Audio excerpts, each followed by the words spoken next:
After she died, a letter arrived from the studio. It offered her a role. The character she had been offered was a woman who commits suicide. She never read it. Her name was Peg Entwistle. She was 24 years old. And in 1932 she came to Hollywood with a stage career, real training, and every reason to believe the industry would have use for her. It did not. Peg Entwistle was not someone who arrived in Hollywood with nothing but a dream.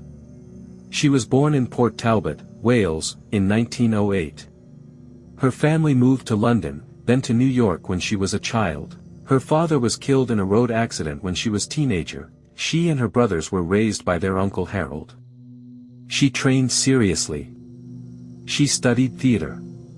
She built a stage career in New York that was genuine, not the kind of background you invent for yourself when the real thing hasn't happened yet. By the late 1920s she had appeared in Broadway productions, worked alongside respected directors, and built the kind of reputation that should have opened doors. In 1932 she came to Hollywood. It was a reasonable decision. Sound film had arrived. Stage-trained actors with real technique were supposed to have an advantage. The studios were rebuilding themselves around dialogue. Someone who could act, who had trained, who had performed in front of live audiences, who understood what it meant to inhabit a character rather than simply move through a frame, should have been exactly what Hollywood needed. Hollywood in 1932 was not what it appeared to be from the outside. The Great Depression had arrived 4 years earlier. The silent era was over. The studios were in the middle of rebuilding themselves around sound, and around a new kind of star. Hundreds of people arrived in Los Angeles every month believing the city had something for them. A small number of them were right. The rest were not. The industry did not select for talent alone. It selected for the particular quality of talent it needed at that particular moment. Everyone else was returned to the pool. The Hollywoodland Sign had been built on the hills above the city in 1923. Not to celebrate cinema. To advertise a housing development. The full name was Hollywoodland. 50-foot letters on a hillside selling houses. Every person who arrived in Los Angeles looked up at that sign and saw a promise. The promise was written by a property developer. RKO Pictures gave Peg Entwistle a small role in a film called 13 Women.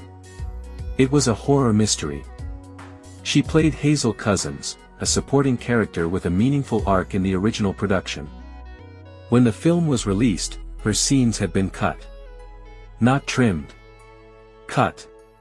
What remained of her performance in the released film was minimal. The character who had been meaningful in production had been made nearly invisible in the edit.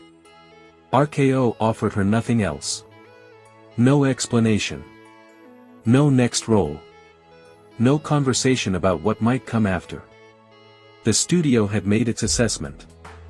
Peg Entwistle was 24 years old and the most powerful film studio she had access to had decided it had no further use for her. On the evening of September 16, 1932, Peg Entwistle left her Uncle Harold's house in the Beachwood Canyon neighborhood of Hollywood. She walked up the hill toward the Hollywoodland sign. It was a warm night.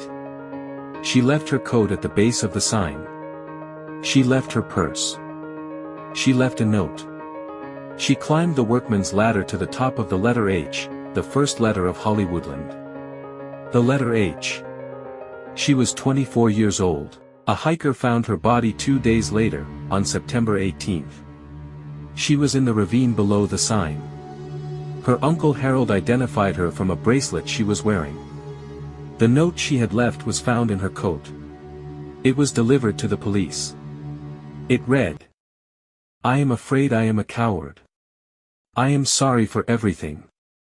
If I had done this a long time ago it would have saved a lot of pain." She signed it with her initials. P.E. The note was not found with her body. It was found inside her coat, where she had placed it. Her uncle received it after the police had processed it. 3 days after Peg Entwistle died, a letter arrived at her Uncle Harold's house. It was from RKO Pictures. It offered her a role. The character she had been offered was a woman who commits suicide. The studio had decided it had use for her after all. 3 days too late. She never read it. The sign Peg Entwistle climbed was not built to celebrate cinema. It was built in 1923 by a real estate developer named Harry Chandler.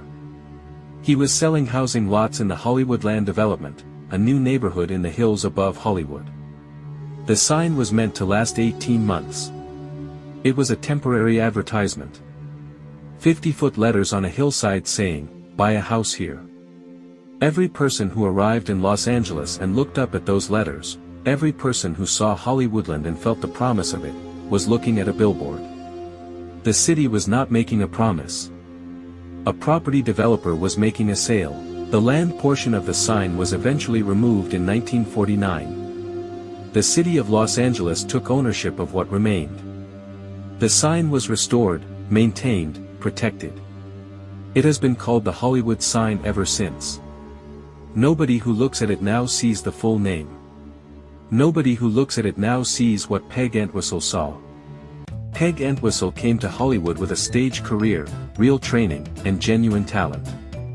The industry assessed her. It found no use for her. 3 days after she died, it changed its mind. The sign she climbed was a billboard. The industry that rejected her sent her a letter. The letter arrived 3 days too late.